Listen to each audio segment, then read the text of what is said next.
किसी को मारने से पहले रानी हमेशा अपने सिर पर लगे ताज को छूने की आदत में थी, लेकिन इस बार उसने कुछ भी नहीं छुआ। तभी उसे एहसास हुआ कि वह 1000 साल आगे भविष्य में आ चुकी है और उसकी वर्तमान पहचान एक अमीर परिवार की बेटी की है जिसे अभी अभी घर वापस लाया गया है। इसी समय गोद ली हुई बहन सहानुभूति पाने का नाटक कर रही थी। उम्मीद कर रही थी कि वह महिला उसे घर से बाहर नहीं निकालेगी। उसे क्या पता था, वह महिला कभी सर्वोच्च सत्ता रख चुकी थी। वह पहले ही गोद ली हुई बहन की चाल को समझ चुकी थी, इसलिए उसने सीधे उसके चेहरे पर थप्पड़ जड़ दिया। भाई हैरान रह गए। तभी दादाजी वहाँ आ गए। गोद ली हुई बहन शिकायत करने ही वाली थी। महिला ने जानबूझकर उसे जमीन पर गिरा दिया, जिससे वह दादाजी के सामने घुटनों के बल बैठ गई। महिला जानती थी कि दादाजी ही परिवार के असली सत्ताधारी हैं। वह तुरंत विनम्र और संयमित हो गई।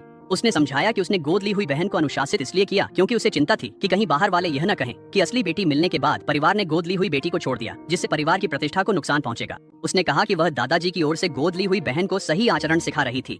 ये सुनकर दादाजी ने महिला की तारीफ की और नौकरों को तुरंत उसके लिए एक कमरा तैयार करने का आदेश दिया।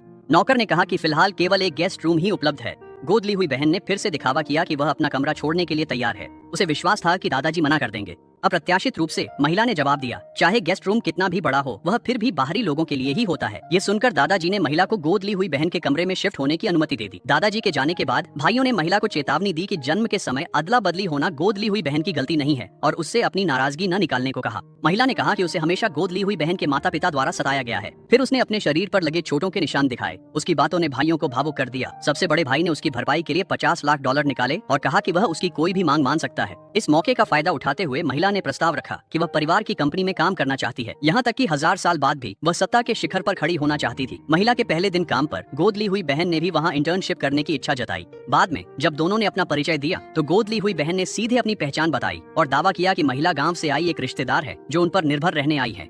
क्योंकि भाई ने महिला को अपनी पहचान न बताने के लिए कहा था, इसलिए गोद ली हुई बहन को विश्वास था कि वह जवाब नहीं देगी और सभी सहकर्मियों ने उसकी दयालुता की तारीफ की।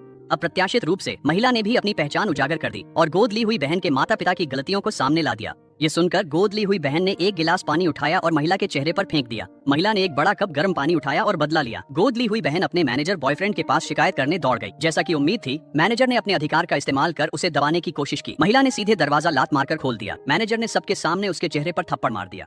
महिला ने उसकी उंगली पकड़कर कहा, मैं कंपनी के मालिक की बहन हूँ, तुम्हें मेरे आदेश मानने चाहिए।